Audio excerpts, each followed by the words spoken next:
हमारे साथ मौजूद है डॉक्टर औरंगज़ेब अब्बासी, जो कि कंसल्टेंट न्यूरोसर्जन हैं और neurospinal cancer care institute of Karachi के साथ मुंसलिक है। बहुत बहुत शुक्रिया डॉक्टर औरंगज़ेब आपकी मौजूदगी का।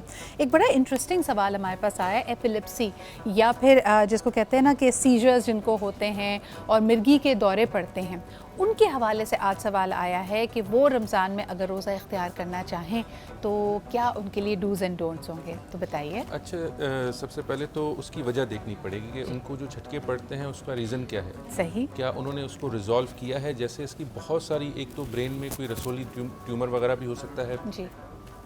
वो रिजॉल्व हो गया है, लेकिन आम तौर पर जो झटके पड़ते हैं वो किसी को बचपन से ही ये इशू होता है।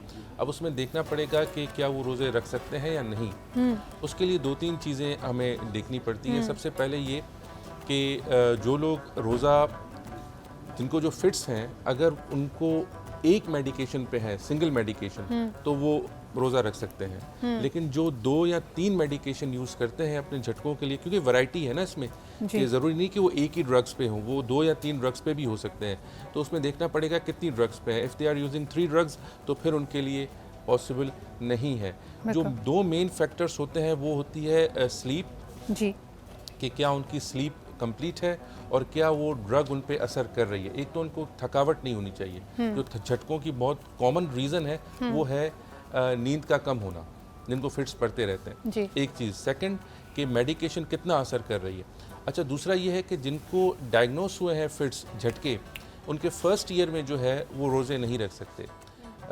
जैसे किसी का भी with in a year diagnose हुआ है फिट्स, तो वो एलिजिबल नहीं है फॉर कि वो रोज़े वगैरह रखें, बिकॉज अभी वो अपनी ड्रग के साथ कंप्लाइंस कर रहे हैं कि ड्रग उनको कितना रिएक्शन कर रही है। तो विद इन अ ईयर तो वो ना रखें जिनको डायग्नोस हुए हैं। अच्छा। जो एक ड्रग पे हैं उनको 6 महीने या मतलब कम से कम 1 साल से ऊपर हो गया है, वो रोज़े रख सकते हैं। सही। और इसकी जो दवा होती है वो बेसिकली सीजर्स को कम करने के लिए होती है, मुकम्मल तौर पे एलिमिनेट करने के लिए होती है। इसकी यानी ये बीमारी को मैनेज कैसे करती है? ये उनको कंट्रोल करती है। ख़त्म तो उनको नहीं कर सकती, लेकिन अमूमन ये देखा गया है कि जिनको 5-8 साल मेडिकेशन चली है, फिर उनमें एक ट्रायल होता है कि टेपर ऑफ करते हैं मेडिकेशन के, थोड़ा थोड़ा करके कम करते हैं, मिनिमम डोज पे आ जाते हैं। अगर उनको फिट्स नहीं पड़ते तो उसी मिनिमम डोज पे रखा जाता है, वरना अगर उनको दोबारा झटके पड़े हैं तो फिर हमने उनको हायर डोज की तरफ ले जाना पड़ता है। अच्छा, मुख्तलिफ हमारे यहाँ जो देसी टोटके इस्तेमाल किए जाते हैं, अक्सर लोग कहते हैं जी अगर किसी को मिर्गी का दौरा पड़ रहा है, झटके पड़ रहे हैं, तो उसको जूता सुंघा दो, उसके मुंह में चमचा दबा दो।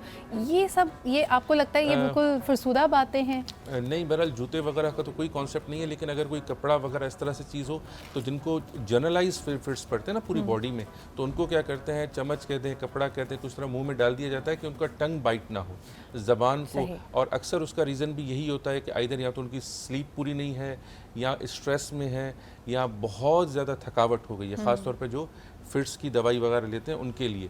तो ये चीज़ें जो है उनको फिट्स करवा सकती है। लेकिन अगर कोई देख रहा है जनरलाइज फिट्स हैं, तो फिर उनके मुंह पे कपड़ा वगैरह इस तरह से डाल देना चाहिए, या लकड़ी का थोड़ा पीस, ताकि वो क्लिंच ना करे, ज़बान ना आ जाए। बिल्कुल सही। अच्छा, क्या इसमें वो जो क्लेंचिंग है, जैसे आपने खुद कहा कि टंग बाइट हो सकता है, क्लेंचिंग हो सकती है, इसमें जॉ लॉक होने का भी खतरा होता है? जी हाँ, उस वक्त क्या होता है कि मसल बहुत ज़्यादा कॉन्ट्रैक्ट होना शुरू हो जाते हैं और मरीज़ को अपना होश नहीं है। तो जो भी उन्होंने खाया है वो सांस की नाली में जाने का ख़तरा भी रहता है, और जब वो मसल्स बिल्कुल कॉन्ट्रैक्ट होते हैं टाइटली, तो उसमें ये होता है कि ज़बान कट जाती है, तो उसमें से ब्लीड होना और वो अगेन सांस की नाली में, ये काफ़ी ज़्यादा, या टंग फॉल हो जाना पीछे की तरफ, तो वो भी सांस में इशू कर सकता है। ये सारे इशूज़ हो सकते हैं। अच्छा, जब ये फिट ख़त्म होता है, ये जब मिर्गी का दौरा पड़ा है या झटके पड़े हैं, उसका कोई ऐसा लॉन्ग टर्म इफेक्ट हो सकता है? जैसे आपने खुद कहा कि अगर तो वो इंजर्ड है, कई लोग कहते हैं कि फिर स्पीच थेरेपी की ज़रूरत पड़ती है, आपको दोबारा अपने मसल्स को दोबारा रिलैक्स करके रोज़मर्रा की ज़िंदगी में आने के लिए, या अगर आप अपना बर वक्त इलाज कर रहे हों, फ्रीक्वेंसी कम हो, ऑलरेडी मेडिसिन ले रहे हैं,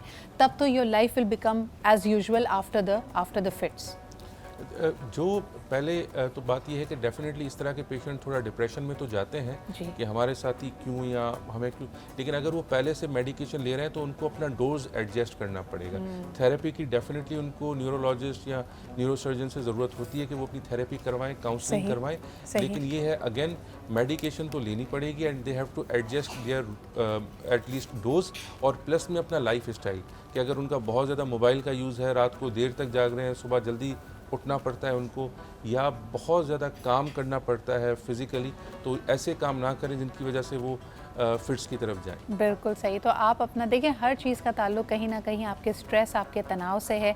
नींद पूरी करें, ग़िज़ा अच्छी लें और अपने इमोशंस को, अपने जज्बात को मैनेज करें, उनको एड्रेस करें, तो बहुत सारी प्रॉब्लम्स हल हो सकती है। बहुत बहुत शुक्रिया डॉक्टर औरंगज़ेब हमारे साथ मौजूद होने के लिए।